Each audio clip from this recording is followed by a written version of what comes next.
வணக்கம். அமரர் கல்கியின் பொன்னியின் செல்வன் பாகம் 3 கொலைவாள் அத்தியாயம் 11 கொள்ளுப்பட்டறை. வந்தியத்தேவன் குதிரையை தட்டிவிட்டான். பழையாறையை குறியாக வைத்துக்கொண்டு போய்க் கொண்டிருந்தான். பழையாறையிலிருந்து வந்த பாதை ஒருவாறு ஞாபகம் இருந்தபடியால் யாரையும் வழிகூட கேளாமல் உத்தேசமாக திசை பார்த்து கொண்டு சென்றான். முதலில் கொஞ்ச தூரம் காட்டுப்பாதை வழியாக சென்றான். குதிரை இதனால் மிகவும் கஷ்டப்பட்டு போனதை அறிந்தான். வல்லவரையனுக்கும் களைப்பு அதிகமாகவே இருந்தது. அவன் சிறிது நேரமாவது அயர்ந்து தூங்கி பல தினங்கள் ஆகிவிட்டன. அவ்வப்போது கண்ணை மூடிக்கொண்டு ஆடி விழுந்ததை தவிர நிம்மதியாக ஓரிடத்தில் படுத்து தூங்கினோம் என்பது கிடையாது. பழையாறைக்கு போய் இளவரசியிடம் செய்தியை சொல்லிவிட்டால் அப்புறம் அவனுடைய பொறுப்பு தீர்ந்தது. நிம்மதியாக தூங்கலாம், வெகு நேரம் தூங்கலாம். ஏன், சென்று போன தினங்களுக்கெல்லாம் சேர்த்து நாள் கணக்கில் தூங்க வேண்டும் என்று திட்டமிட்டான். இளவரசி குந்தவையிடம் தாங்கள் கூறிய பணியை நிறைவேற்றிவிட்டேன் என்று சொல்லும்போது தனக்கு ஏற்படக்கூடிய மகிழ்ச்சியை அவன் எண்ணி பார்த்தான். தேவியின் முகம் அதை கேட்டு எவ்வண்ணம் மலர்ந்து பொழியும் என்பதையும் நினைத்தான். அந்த நினைவு அவனுக்கு ரோமாஞ்சனம் உண்டு பண்ணியது. இன்னொரு விஷயமும் அவனுக்கு நினைவு வந்தது. காஞ்சியிலிருந்து புறப்பட்டதிலிருந்து எத்தனை பொய்யும் புனை சுருட்டும் அவன் சொல்லியிருக்கிறான்.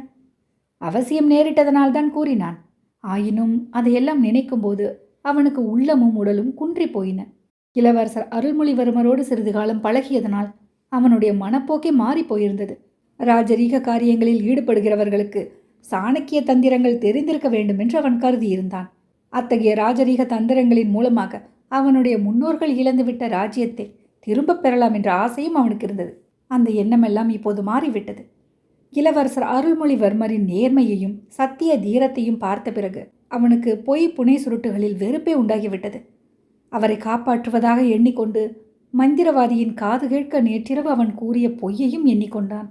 அதனால் ஏதாவது விபரீதம் நேராமல் இருக்க வேண்டுமே என்று நினைத்த போது அவனுக்கு நெஞ்சு துணுக்குற்றது. அதை வேறு யாராவது கேட்டிருந்தால், ஒருவேளை குந்தவை தேவியிடமே யாரேனும் சொல்லி வைத்தால், இளைய பிராட்டி நம்பிவிட மாட்டாள். ஆயினும் எவ்வளவு பெரிய ஆபத்து! இனி இவ்வாறெல்லாம் இல்லாததை புனைந்து கூறுவதையே விட்டுவிட வேண்டும். உண்மையை சொல்ல வேண்டும். அதனால் கஷ்டம் வந்தால் சமாளிக்க வேண்டும். அந்த வீர வைஷ்ணவனை போன்றவர்களும் ரவிதாசனை போன்றவர்களும் ஒற்றர் வேலை செய்யட்டும். நமக்கென்னத்திற்கு அந்த தொல்லை? வாளின் துணை கொண்டு நமக்கு கிடைக்கும் வெற்றி கிடைக்கட்டும், அதுவே போதும். அதனால் உயிரை இழந்தாலும் சரிதான். தந்திர மந்திரங்களை எல்லாம் இனி விட்டுவிட வேண்டியதுதான். இவ்வாறு எண்ணமிட்டு கொண்டே சென்றதில் குதிரையின் வேகம் தடைப்பட்டதை அவன் சிறிது நேரம் கவனிக்கவில்லை. ஏன், குதிரை மீதிருந்து சிந்தனை செய்து கொண்டே போனதில் கொஞ்சம் கண்ணையர்ந்தும் விட்டான். குதிரை ஓரிடத்தில் தடுமாறி குனிந்த போது அவன் திடுக்கிட்டு விழித்து கொண்டான். குதிரை தனது முன்னங்கால் ஒன்றை தரையில் ஊன்றி வைக்க முடியாமல் தத்தளித்தது. உடனே கீழே இறங்கினான். குதிரையை தட்டி கொடுத்து விட்டு ஊனமடைந்ததாக தோன்றிய முன்னங்காலை எடுத்து பார்த்தான். அதன் அடிப்புறத்தில் ஒரு சிறிய கூரிய கல் பொத்து கொண்டிருந்தது. அதை லாவகமாக எடுத்தெறிந்தான். நல்ல வேளை, பெரிய காயம் ஒன்றும் படவில்லை. மறுபடியும் குதிரையை தட்டி கொடுத்து உற்சாகப்படுத்திவிட்டு அதன் முதுகின் மீது ஏறிக்கொண்டான். கப்பலில் அரபு நாட்டார் பேசிக்கொண்டது நினைவு வந்தது. தமிழ்நாட்டார் கொடூரமானவர்கள், அறிவில்லாதவர்கள். குதிரைகளின் குழம்புக்கு கவசமடிக்காமல் வெறுங்காலினால் ஓடச் செய்கிறார்கள். அப்படி ஓடும் குதிரைகள் எத்தனை நாள் உயிரோடு இருக்கும்? இதை நினைத்து கொண்டே வந்தியத்தேவன் குதிரையை ஓட்டினான். வீரர்கள் போர்க்களத்துக்கு போகும்போது மார்பிலே கவசம் தரிப்பார்கள். குதிரை குழம்புக்கு இரும்பு கவசம் போடுவது அதிசயமான காரியம்தான். ஆயினும் அம்மாதிரி வேறு தேசங்களில் செய்வதுண்டு என்று முன்னமே கேள்விப்பட்டிருந்தான். முதலாக எதிர்ப்படும் கொள்ளுப்பட்டறையில் இதை பற்றி கேட்க வேண்டியதுதான். முடியுமானால் இந்த குதிரையின் குழம்புக்கு கவசம் அடித்து பார்க்கலாம். இல்லாவிடில் இது பழையாறை வரை போய் சேர்வதே கடினம். நடுவில் இது விழுந்து விட்டால் வேறு குதிரை சம்பாதிக்க வேண்டும். எப்படி சம்பாதிப்பது? யாரிடமாவது திருடத்தான் வேண்டும். சிச்சி, அந்த நினைவே வந்தியத்தேவனுக்கு வெட்கத்தை உண்டாக்கியது. காட்டுப்பாதையிலிருந்து உத்தேசமாக குதிரையை திசை மாற்றி விட்டு கொண்டு போய் வந்தியத்தேவன் ராஜபாட்டையை அடைந்தான். வந்தது வரட்டும், இனிமேல் ராஜபாட்டை வழியாகத்தான் போக வேண்டும். தன்னை தெரிந்தவர்கள் யாரும் இந்த பக்கத்தில் இருக்க முடியாது. பழுவேட்டரையர் பரிவாரங்கள் பின்னாலே தான் வரும். மந்திரவாதியும் அப்படித்தான். ஆகையால் அபாயம் ஒன்றுமில்லை. மேலும் ராஜபாட்டையோடு போனால் கொள்ளுப்பட்டறை எங்கேயாவது இருக்கும். அதில் குதிரை குழம்புக்கு இரும்பு கவசம் போட முடியுமா என்று பார்க்கலாம். வந்தியத்தேவன் எதிர்பார்த்தது வீண் போகவில்லை. சிறிது தூரம் சென்றதும் ஒரு கிராமம் தென்பட்டது. கிராமத்தில் ஏதோ ஒருவித கிளர்ச்சி ஏற்பட்டிருந்ததாக தோன்றியது. ஒரு பக்கத்தில் வீதிகளிலும் வீடுகளிலும் தோரணங்கள் கட்டி அலங்கரித்திருந்தார்கள். ஒருவேளை பெரிய பழுவேட்டரையர் இந்த பக்கமாய் வரப்போகிறார் என்றறிந்து இப்படி ஊரை அலங்காரம் செய்திருக்கலாம்.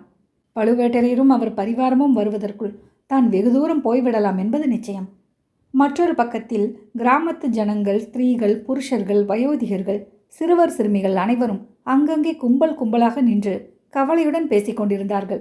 விஷயம் என்னவாயிருக்குமென்று அவனால் ஊகிக்க முடியவில்லை. அவர்களில் சிலர் குதிரையில் வருகிறவனை கண்டதும் அவனை நிறுத்தும் எண்ணத்தோடு அருகில் வந்தார்கள். வந்தியத்தேவன் அதற்கு இடங்கொடாமல் குதிரையை தட்டிவிட்டு கொண்டு மேலே போனான்.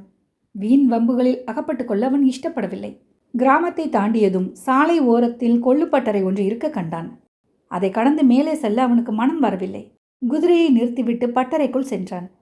பட்டறைக்குள் கொல்லன் ஒருவன் வேலை செய்து கொண்டிருக்க கண்டான். ஒரு சிறுவன் துருத்து ஊதி கொண்டிருந்தான். வந்தியத்தேவன் உள்ளே பிரவேசித்த அதே சமயத்தில் இன்னொரு மனிதன் பின்பக்கமாக மறைந்ததாகவும் அவனுக்கு தோன்றியது. ஆனால் இதிலெல்லாம் அவன் கவனம் செல்லவில்லை. கொல்லன் கையில் வைத்து கொண்டிருந்த வாள் அவனுடைய கண்ணையும் கருத்தையும் ஒருங்கே கவர்ந்தது. அது ஓர் அபூர்வமான வாள். பட்டறையில் வைத்து கொல்லன் அதை செப்பனிட்டு கொண்டிருந்ததாக தோன்றியது. அதன் ஒரு பகுதி பளபளவென்று வெள்ளியைப் போல் பிரகாசித்தது. இன்னொரு பகுதி நெருப்பிலிருந்து அப்போதுதான் எடுக்கப்பட்டிருந்தபடியால் தங்க நிற செந்தழல் பிளம்பை போல் ஜொலித்தது.